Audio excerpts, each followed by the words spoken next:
Well, hello, and welcome to episode 105 of Drink the Movies. I'm Brian here, as always, with Michaela. And Michaela, we have made it to another holiday season. December is upon us, the snow is falling, the trees are trimmed, and the eggnog is flowing. But how are you doing? You were traveling last week. What'd you get up to? I went to Puerto Vallarta in Mexico. I'd never been there before. I drank a lot of tequila, had some Hmm. really interesting tequila tastings. It's really interesting. I learned a lot about the different types of the agave, reposado, all of the tequila things. Most of it, it made sense at the time, but then I slept and I've forgotten a lot of it, but that's okay. Yeah.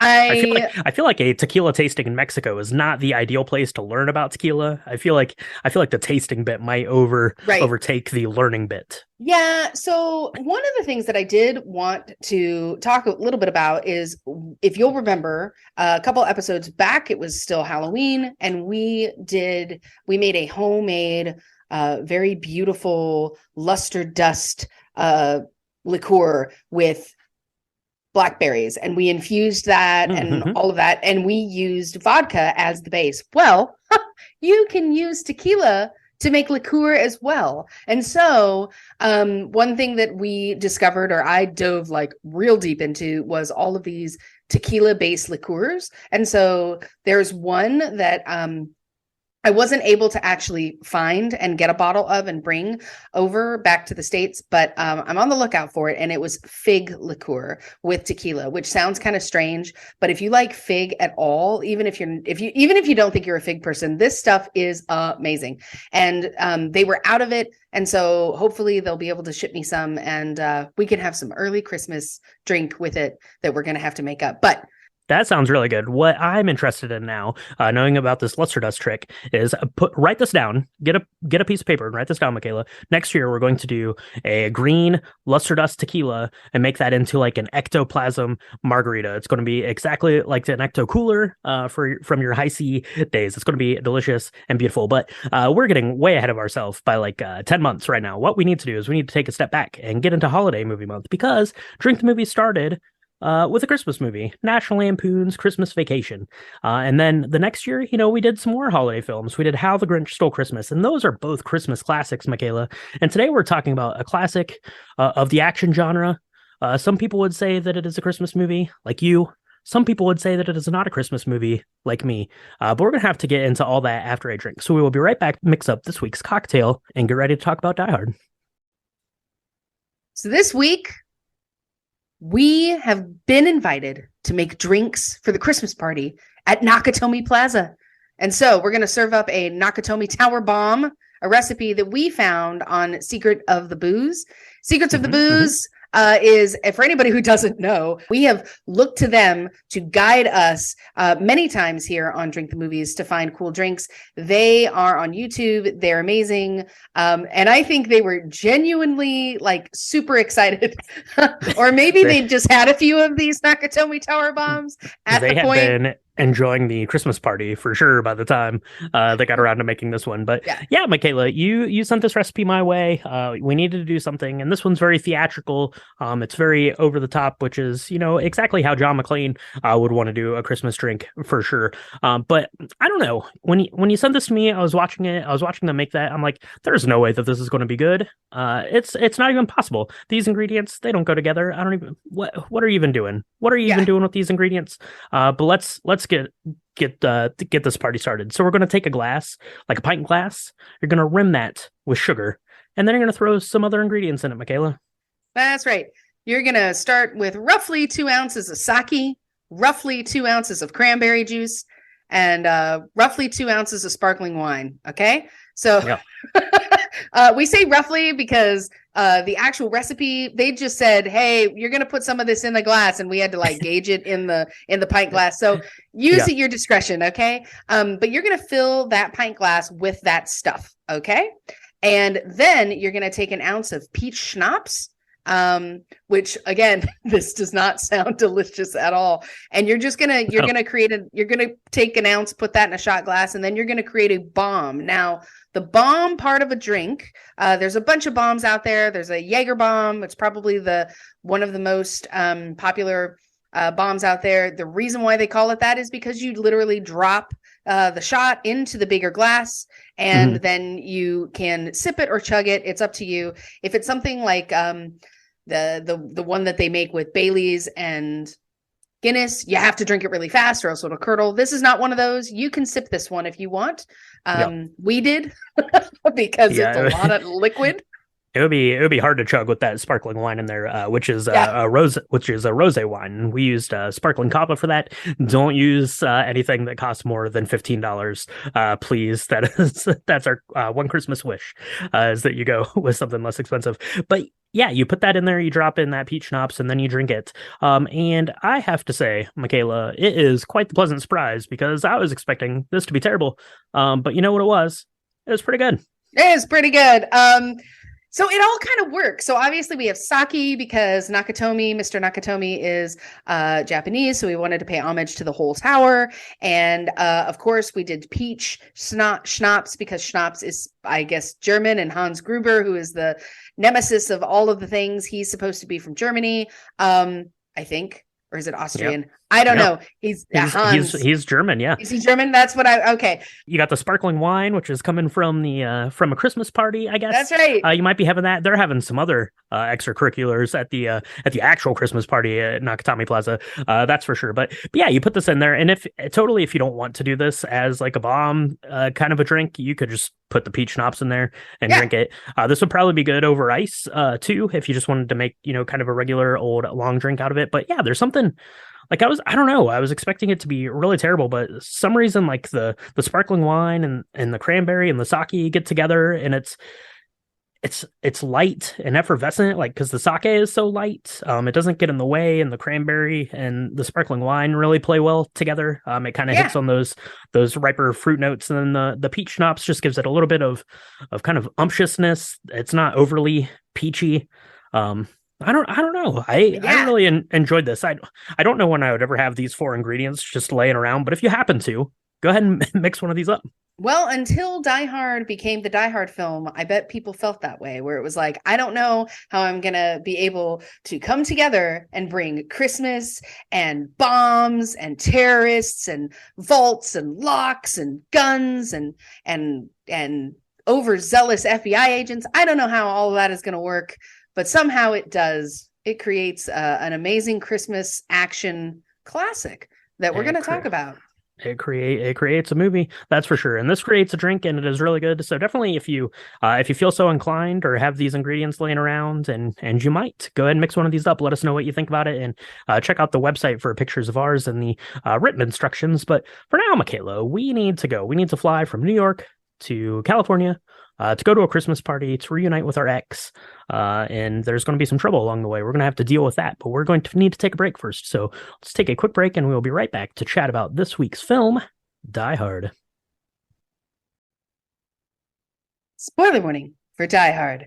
If you've not yet seen this incredibly heartwarming classic Christmas film, you're in for a treat, because we're going to talk about all the things. It's very heartwarming. Shush. Especially the end. It's beautiful. It's beautiful. But we're going to talk about all the things. So if you have not seen it and you don't want us to tell you how it all ends, and it's very explosive, you should press pause. You should go make yourself a Nakatomi tower bomb. You should go watch the film. You've had almost 35 years to do it. And then you can come back and listen to the podcast, and we can all chat about it. Yeah, and I feel like you might probably just be able to guess how it ends, since there were like 100 of these things. But this came out in 1988. It was directed by John McTiernan, who had done Predator the year before, and then he came back to do another Die Hard film, Die Hard with a Vengeance, in 1995. And this stars, as everyone knows, Bruce Willis as John McClane, Alan Rickman is our German terrorist Hans Gruber, and Reginald Vell-Johnson is Sergeant Al Powell, the best sergeant around. For sure. He's our man on the outside, and we're going to be talking about all that. But Michaela, Christmas movie or not, it was critically acclaimed, got 4 Academy Award nods. Yeah. Sound, editing, sound effects editing, and visual effects. Pretty good. Yeah, absolutely. I mean, we really have discriminating taste here at Drink the Movies. We know good films and we know good movies. This is both. The Academy Awards agreed. So There we go. Now, what they didn't agree on was whether or not it was actually considered a Christmas film.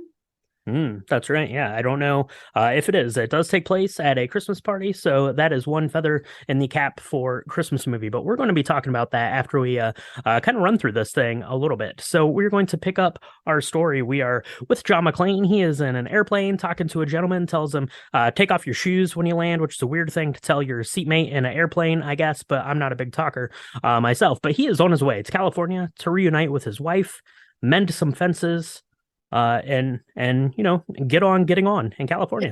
Yeah. Well, it's interesting because John McClane was a cop.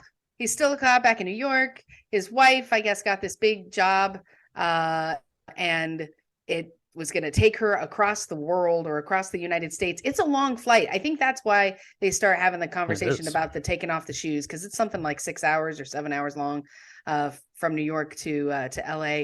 And they didn't have AirPods yet, so they didn't. So what were you going to do? You were going to talk to people, and they're smoking as well on this flight. I was like, what happened? Yeah. Wow. That's a bad thing. That's a safety problem. But you know what else is a bad thing is he gets up at the end of his flight and he reaches up and he pulls the world's most giant teddy bear out of the overhead bin. If I saw someone getting on my flight with that, I'd be like, you're taking up all the overhead bin space, John McClane. What are you doing? Knock it off, guy. Knock it off. Yeah. But this was back when there were only 2 people sitting in a row instead of 30,000. You could check your bag for free. Right. Yeah. This was back when in the dream times, in the before times when airlines didn't suck. So, but they did have smoking on the plane, so maybe not. I don't know. So anyway, John gets out of the airport, but he sees a guy, very well-dressed gentleman, in a nice suit with his name, and he has a ride in a limo ready to go. He meets Argon. Argon. His name is Argyle. He's played by Argyle. Sorry, and he's close. and he's awesome. So he's going to take him. He's picking him up in this limo that the Nakatomi Corporation or whatever the business name is has sent a limo to pick up John McClane. Pretty classy move, I will say. So he gets in. They're there. John McClane says, "Hey, can we listen to some Christmas tunes?" And Argyle says, "No. Those are lame. We're going to listen to these bangers." So feather in the cap for not a Christmas movie. Argyle doesn't even want to be bothered with Christmas. And why should he? I don't know. But they make their way to Nakatomi Tower. We are going to meet some people. We're going to meet the wife, not the ex-wife, still the wife, but for some reason is using her maiden name. Rubs John McClane the wrong way a little bit. And what does Holly have to say for herself, Michaela? Holly has to say nothing to him. She doesn't owe him anything. But apparently, True. She owes him a little bit because she's talking to this super lame-o by the name of Ellis, but that's okay. She's not talking to Ellis. Ellis is talking to her. Let's be real clear about this. Even when he's like, I'm thinking like mulled wine. I'm thinking like brie. I'm thinking like a fire. And she just looks at him like, you are on the wrong planet for this. He's been imbibing in too many lines of things off of desks. I think that's what his real problem is. That's true.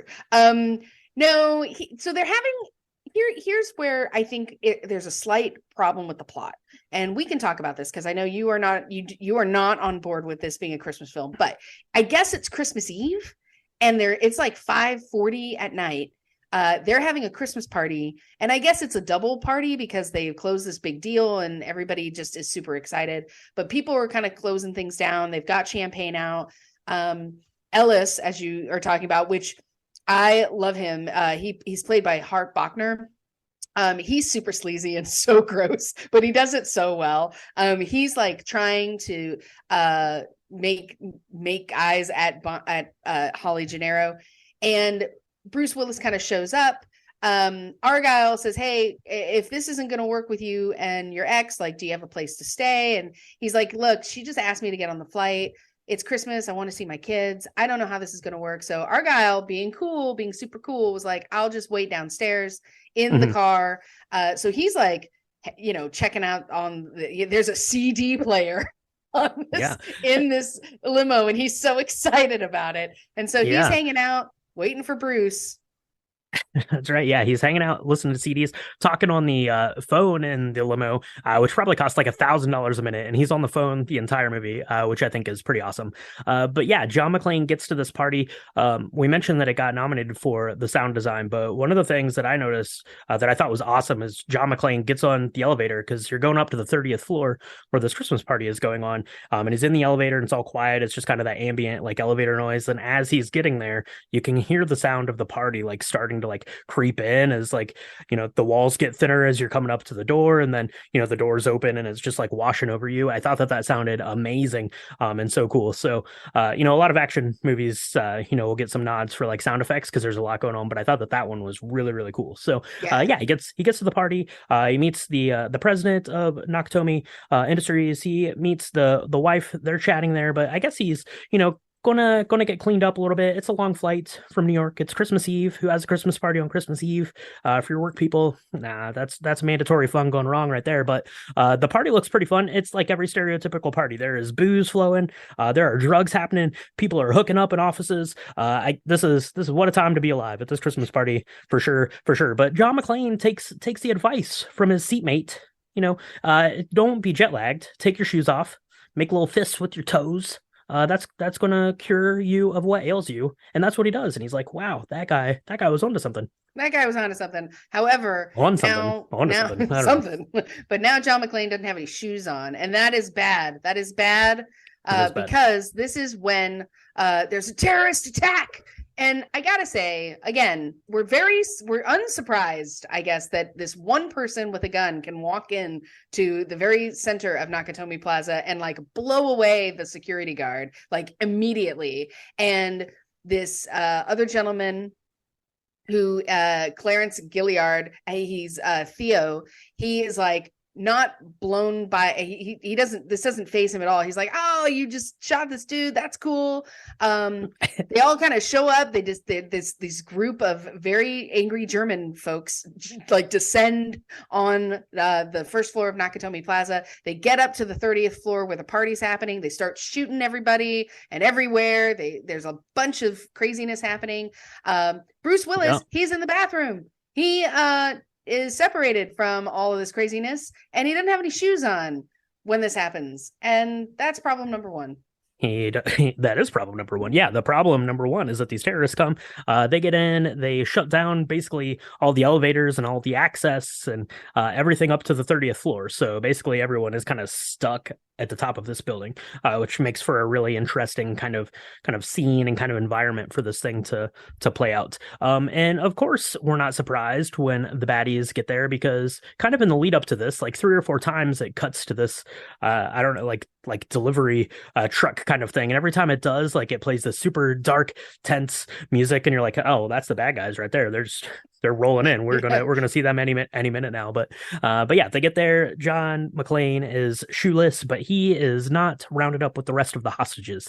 He is an NYPD officer with a plan, and by that plan, it's to not get shot in the head by Hans Gruber and his minions there. So kind of this next rest of the film basically is him trying to keep one up on Hans Gruber, right? He's hiding in the shadows. He's doing his best to to take out these terrorists kind of one by one. And that's kind of one of the neat things, right? John McClane is kind of an everyman, and he's really pitted against kind of this environment that he's in, which is kind of similar in a way to what we saw in Predator. We mentioned that John McTiernan did that. You're fighting against this enemy, but you're also fighting against the location that you're at, and that is what John McClane is having to do. And it's pretty fun in terms of an action film, because you got a lot of one-liners. Bruce Willis is a funny guy. The environment's cool. It looks cool. And there's a lot of really kind of cool and interesting ways that he's dispatching of these different terrorists, because the terrorists are there to break in and steal all the money, Michaela. That's what they're there for. Yeah, they're actually not terrorists at all. Turns out they just want $640 million in untraceable bearer bonds. I don't know how much money that was 20, 35 years ago, but that's a lot of money now. So it was enough to pay Argyle's phone bill. It was enough to pay. Yep. So Hans Gruber's there. He takes Mr. Nakatomi into a room, says, hey, I need these codes. to open the vault. And Mr. Nakatomi says no. It's Mr. Takagi, but Takagi, sorry. Well, it's his building, right? Now, one of the things that I find really special about this action film, because it's so smartly done. So James Shigeta is Mr. Takagi, and he's so good in this opening scene when John meets him, and we are told that, hey, number one, the building is not finished. There's a couple of floors that are still under construction. That becomes really important later. Number two, talks about how amazing his wife, who is going by her maiden name, how amazing she is, and how her career is just taken off. She's like the number 2 at this entire company. I don't know how that happens in 6 months, but he's really trying to ingratiate himself to John McClane. Really cool guy. And when he's confronted with Hans Gruber and his group of non-terrorist thieves, he says, look, you're just going to have to kill me. I'm not going to give you the code. I don't know why he makes that decision, because I would have given him the code. And so what does Hans do? Just says, okay, and shoots him. Now, this is this is an adult film. This is not a film for kids, and y'all can judge me later. But what I will say is the special effects are really good, because this is a pretty gory film, but it's not gory because you see tons of like I don't know. There's violent. I don't know how to really explain it. There's violence, but like obviously when Mr. Takagi gets shot, you don't see his face like explode or anything. You see the aftermath of what happens behind him when it happens. And it's very gory and it's very gross, but it's not egregious. Does that make sense? Yeah, it's not so over the top that it makes you shake your head, versus today. I think there's so many things where it almost becomes a distraction from what's actually happening in the movie. Mm-hmm. Yeah, it's definitely more rooted kind of in a realistic tone as they're kind of playing this out. And yeah, like you'd said, some of these floors are unfinished, and we're seeing a lot of John McClane kind of running around these, hiding from the bad guys, trying to trap them, get in behind them, do kind of all of these things, because he knows that he needs to start taking these guys out. He needs to stay hidden, because that's really the only way that they're going to get out. He tries to call smartly to the police, but the phone lines have been cut, of course. So he ends up getting a radio from one of these guys, and he goes to the emergency channel and calls on this like open air frequency. It goes to like the 911 operator, and they're like, you can't call us on this radio, guy. Call us on the phone. He's like, you are an idiot. 911 operator on the planet. She's like, I'm sorry, sir, you can't be on this line. And he's like, I know. And she's like, we're gonna have to report you. And he's like, I don't care. And then there's gunshots, and she's like, oh, that's really loud. Let me call the police. So she calls one police officer. One. Yeah, that's right. I love his line. He's like, I know, to come down and arrest me, show up here, someone. But yeah, so they end up calling one police officer. It is Reginald Vell Johnson playing Sergeant Al Powell. He is there picking up some Twinkies for his pregnant wife, which is a very sweet thing to do. Gotta love that. And he goes outside and he looks over at Nakatomi Tower. This shot is amazing because Nakatomi Tower is a real place. It's like the Fox studio building or something like that. I don't know. But it's this real place. So they're like having these lights flash up top, and if you're just get a call to go look at that, you wouldn't think anything of it, but we know that it's the machine guns that are being shot. This crazy stuff going on, and it looks amazing. I love it. I love the way that it looks so much. But Sergeant Al, he drives by. He's like, there's nothing going on here because everyone's up 30 floors up, can't see anything.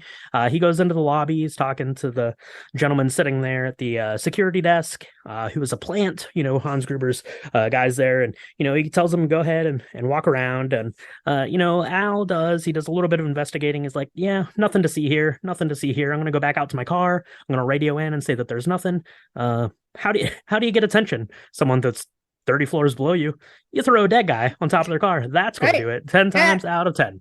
And it worked. I mean, I will say it totally worked. This police officer, he's amazing. He was on his way home to his pregnant wife, and he was like, it's going to be fine. I mean, halfway through this, you think that something horrible is going to happen to him because, of course, the person behind the desk is one of the terrorists, because the dude that was behind the desk is now dead. And he's like, yeah, hold on. You can have a look around, but it's going to take a minute. And he's like, man, screw this. I'm going home. I'm going to go home to my wife. It's Christmas Eve. Luckily, the body makes him change his mind now. But then you're terrified because all of these shooters are up at the top of the building. They're shooting down on the cop. He like backs in reverse and he ends up like backing his car out over some shrubs down like a runway. He crashes it backwards and he gets out and he's like, oh my gosh, I need help and I need help right now. So he calls for backup. Finally, more people show up and start to give this the attention that it should have. Yeah, but John McClane's done a good job of cutting down the terrorist numbers, right? Yeah, that's right. Yeah. Sends one down the elevator shaft with like a Christmas hat on, takes away all his guns. So now he has a machine gun. He's very excited. Hans Gruber is getting more and more annoyed because it's going to take some time for the tech guy, Theo, to get all of the codes that are needed, because there's like 5 or 6 of these special codes that are required in order to open the vault. So that's going to take like 2.5 hours. So right now they were really hoping they could just sit and wait and they'd be in and out before any of the police showed up. Well, the police have now been definitely called, and his people are being pinged off by John McClane one by one. Yeah, that's right. Yeah, Hans Gruber was running on a timeline. He was expecting the cops to come, which I think is really interesting because that was part of his plan. But unfortunately, John McClane has gotten them there early, so it has really kind of advanced the timeline here. So one of the more neat and interesting aspects of this is you have John McClane. He's running around this building completely by himself, but he's picked up a radio from one of the terrorists that he's dispatched. So he's able to talk to Hans Gruber and he's able to talk to Sergeant Al on the outside. So you get some really kind of neat interactions, kind of between the three of them, because otherwise it's just Bruce Willis just cracking wise with himself for the whole movie. So it's kind of this back and forth where he's talking, more seriously with Al, which is nice. And they're learning a little bit more about each other. There's a really cool scene where, John McClane is trying to take care of his very wounded feet, which looks very painful and terrible. If you have ever cut your foot, not good. And he cut his foot about as bad as one could hope to cut it. And they're having this conversation about, Sergeant Al was, he's working a desk now. He's on the street, accidentally shot a kid, which is terrible. And basically he's riding out his days, now at the police department, and John's talking to him about being a father. It's all this really cool stuff. And then on the flip side of that, you have him talking with Hans, trying to kind of work one another out. John seems like a smart cop, really kind of has Hans figured out. Hans is learning more and more about John as they go. And he learns a lot about John from that stupid Ellis character who just turns up. He thinks he's going to be like an ally to Hans Gruber. What are you thinking, guy? Knock it off.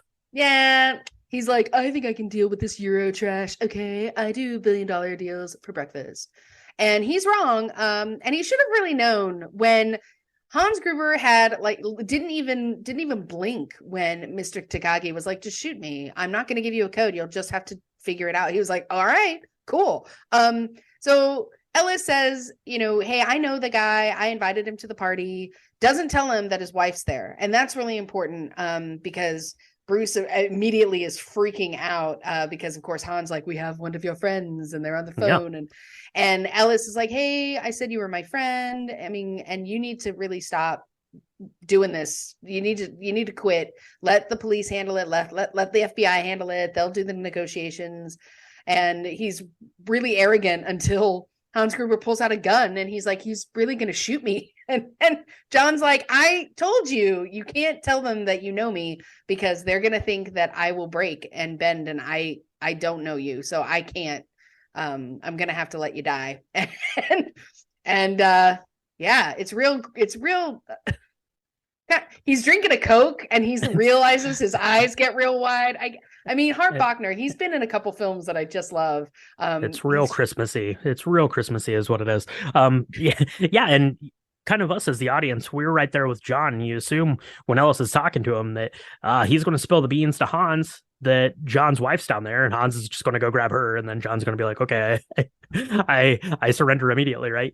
Right. But that's not what happens. I guess Ellis decides to keep that card in his front pocket, and he holds on to it a little bit too long. But yeah, there's some fun stuff like the lower third of the building explodes because John McClane throws a bomb down the elevator shaft, which looks really cool.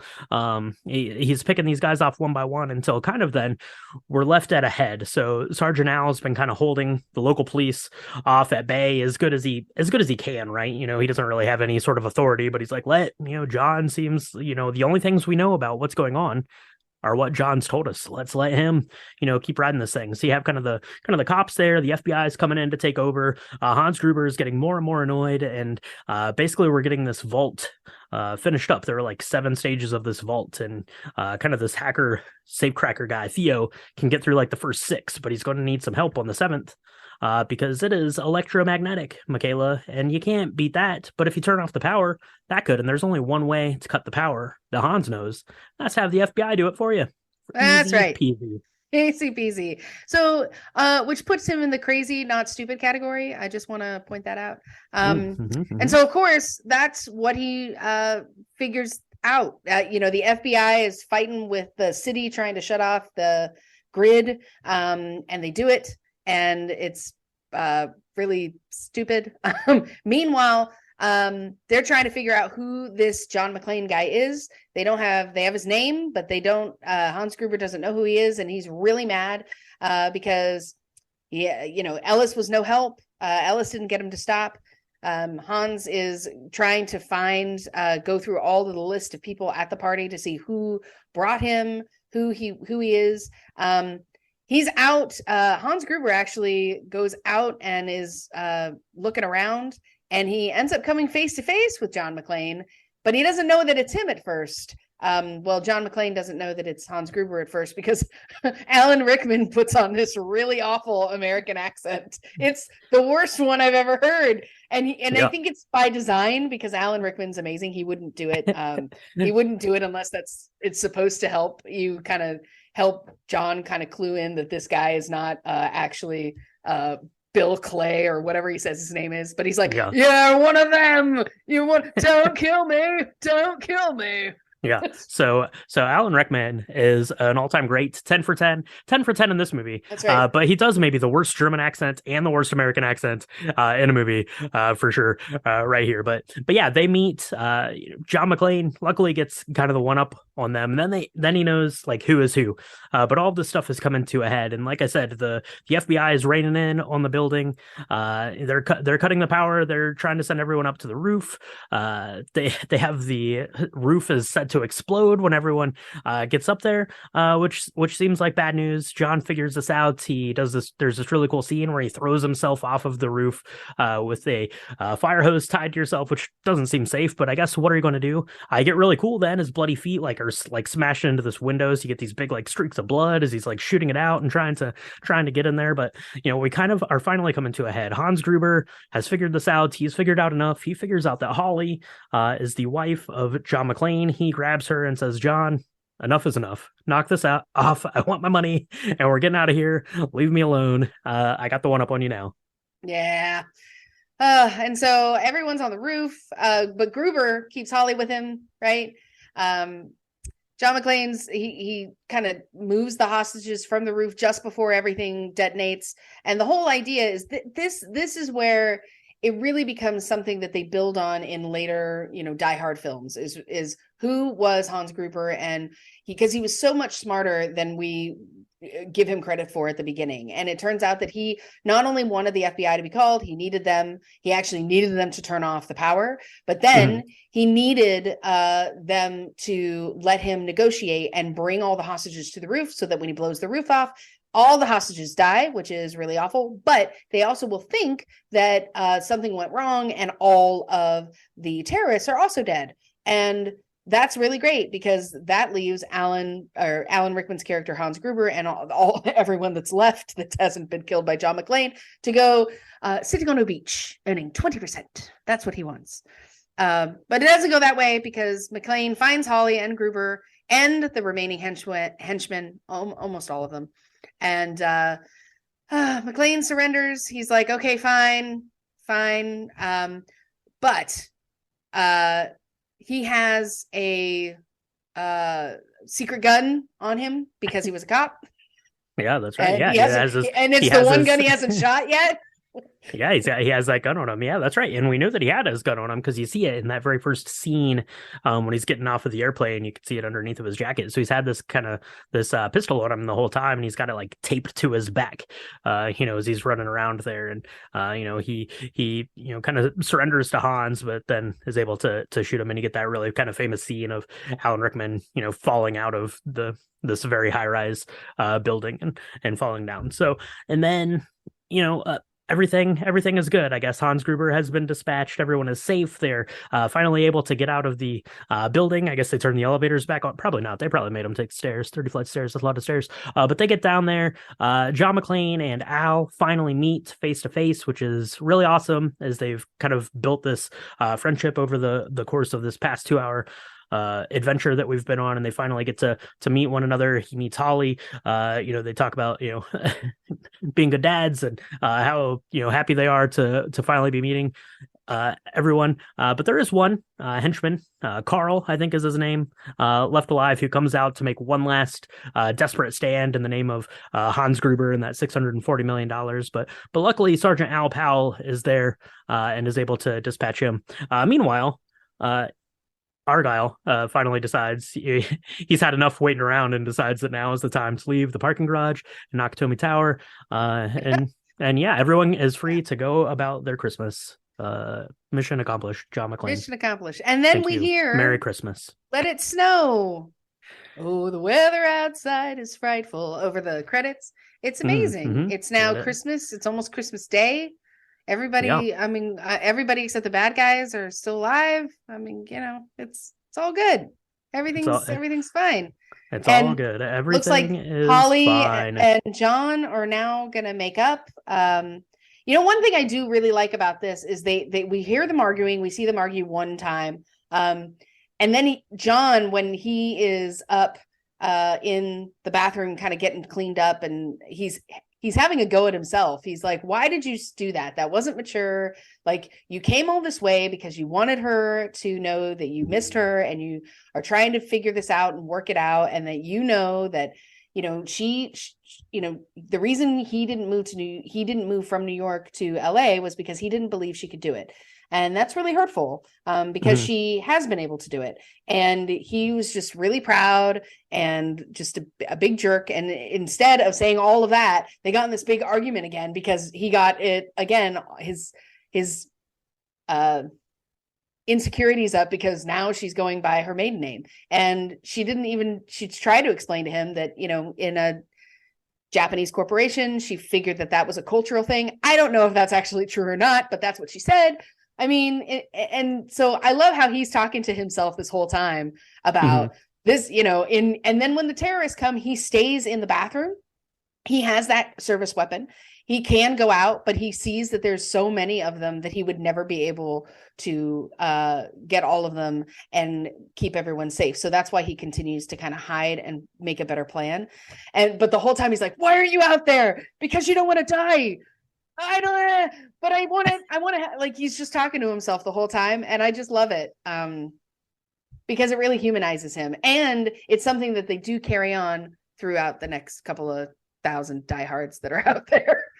That's right. Yeah. So Christmas is saved. Everyone is good to go and good to go for the next one. Because like you said, Michaela, this spawned a lot of stuff. So Die Hard made, I don't know, roughly $140 million on like a $30 million budget, which is a lot of money, especially in the 80s. So of course they're going to crank these things out. We had Die Hard 2 came out in 1990, Die Hard with a Vengeance in 95, Live Free or Die Hard in 2007, and A Good Day to Die Hard in 2013. But this made, it made an entire franchise off of this book that was written by the name of what was it called? It's Nothing Lasts Forever.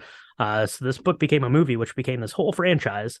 But more importantly, it really kind of gave Bruce Willis to the world as kind of, I don't know, like it amplified his career because he was doing Moonlighting at the time, which was kind of this comedy, romantic comedy kind of a thing that he was doing. But most people didn't think that he had any real depth to him other than that. And you see a lot of that in Die Hard. The way it's written is written, he wasn't the first pick, but once he was picked, it was written very much for him to make these more jokey kind of quips to it. But it also gave him a level of depth. It gave him a level of um bravado, I guess, in a time Hmm. that these action movies were all the rage. We mentioned Predator, but you also had like the Rambo films, Jean-Claude Van Damme. Like this was like the way of like the mid to late 80s, right? These action heroes that became kind of larger than life, and this really propelled Bruce Willis into that kind of Yeah. role, and kind of pinned him in there, and he came back and did all of those Die Hard films. So yeah. Yeah. No, I mean, the character of John McClane, I think, is really, he's like this everyman who's likable, and he's from New York, so he's hard as nails, but he's not, unlike Arnold Schwarzenegger, Sylvester Stallone, Jean-Claude Van Damme, he's not like this super uber overbuilt muscular Yeah. guy. I mean, he's a good looking guy. But we see him age. He ages really gracefully. He's not one of those people that's still trying to hang on, and he shaves his head, I think, by the third film. And he Yeah. just kind of, his relationship with his wife doesn't end up making it. They really try to hold on for the first two or three films. Spoiler for the Die But Hard then, franchise. Oh my yeah, gosh. yeah, they don't make it, guys. They don't make it. But he loves his kids. His kids grow up. They end up being in the fourth and fifth one, or the fifth and sixth one, something like that. I don't know. I really think that there's a reason why people watch it, and there's a reason why people feel like it's a Christmas movie. Not only is it because it truly is a Christmas movie, but because it's a fun action film to watch over and over again. And we see that the Academy saw it. That's why it was nominated for all the things that it did really well. The amount of glass and the amount of glass breaking that they had to probably do in some sort of crazy sound studio, it alone is pretty astounding. Yeah, $640 million worth of glass was broken for sure. But yeah, you make a good point in that John McClane is kind of an everyman, sort of a thing, right? Like you're watching this, and I know that I'm never going to be Arnold Schwarzenegger fighting a predator in a jungle. I would die in a half a second, but I could be John McClane and sneak around for a little while and maybe trick a guy. I could maybe do that, right? Yeah. So you kind of would see yourself in that, and yeah, like you mentioned, Michaela, this became I don't know when it would have become a Christmas staple for people, but I know that it definitely is. It is a Christmas staple for you. It is not a Christmas staple for me. It's not a Christmas staple for Bruce Willis because he says not a Christmas movie. Also, this movie came out in July, which is not Christmas time. So another feather in the cap for not Christmas movie. But a lot of people really hold it as a Christmas movie because some of the characters hum some Christmas tunes throughout the film. True, but There is a nice I tree. will say Nakatomi Tower does have a really nice Christmas tree. it does have a nice tree. Here's the thing: Die Hard 2, definitely a Christmas film. It came out in July as well, but it happens at Christmas again. It solidified it.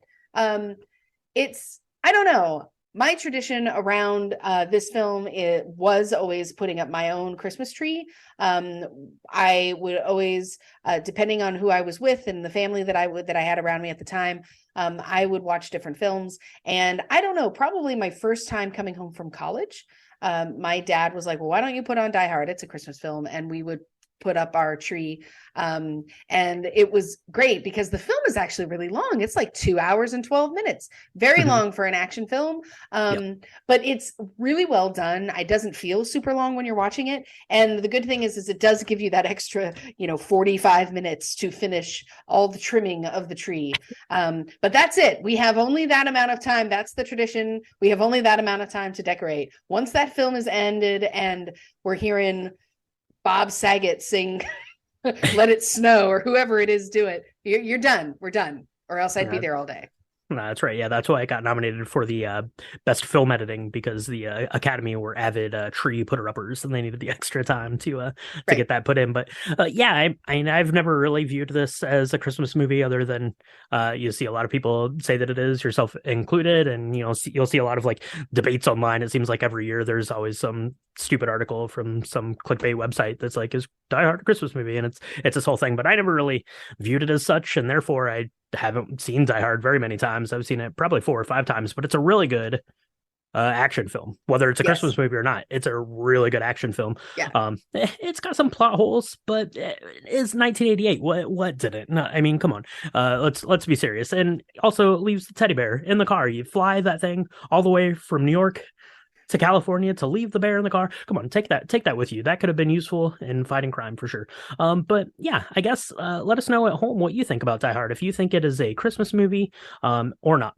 If you make a Nakatomi Tower Bomb to have with, while you're watching Die Hard, putting up your own Christmas tree or not, if you're watching it in July, that's okay too. Let us know. Take pictures, send us videos of you dropping that little shot glass of peach schnapps into your drink. We want to see all that stuff. And you can see pictures and video of ours on our website, which is drinkthemovies.com. And you can tag us and all of that stuff on our social media, which is Instagram and Twitter. It's at Drink the Movies, and on Facebook.com/Drink the Movies. Like I said, go to the website, get the recipe, make one up, and tag us. And Michaela, after they get done, rescuing Christmas, I guess, where should they be going to make sure that they're subscribed to the podcast? You can find us almost everywhere now. We're on Apple Podcasts, we're on Spotify, we're on Stitcher, we're on Good Pods, anywhere where Anchor podcasts are distributed. You can find us, and you should find us. When you find us, you should subscribe, because we do 2 drops a week. They're really fun. We do our lobby bars on Tuesdays. We do our deep dives on Thursdays. We do a lot of drinking. We do a lot of watching movies. We do a lot of talking about all the things, especially this time of year. It's the holiday season. We're going to be doing a lot of really fun holiday stuff. So, subscribe if you're really liking what you're hearing. And it seems like a lot of you are, which is really humbling and amazing for us. Leave us a 5-star review, tell your friends. We're excited and we're so great. This is the best job in the world. I can't believe we do this. But I say we, I mean, mostly Brian. Brian does all the hard work, but this is amazing. We really are excited. It's our third Christmas season. That we're able to cover films and cocktails. So yeah, that's where right, you can find us. We'll be up to our own 12 days of Christmas after this Christmas season gets over for sure. And we're going to be continuing on with our holiday movie month next week. And we're talking about another film that's basically the same as this film, except take out John McClane, add in Kevin McAllister, and we're going to be talking about all things Home Alone. But for now, Michaela, we better mix up another one of these Nakatomi Tower Bombs. The Christmas party is winding down. I'm sorry to say, but that's okay. We'll do one more of these drinks, and then we'll take a quick break, and we'll be back to talk to everyone next time on Drink the Movies. Movies. Yippie Ki Yay.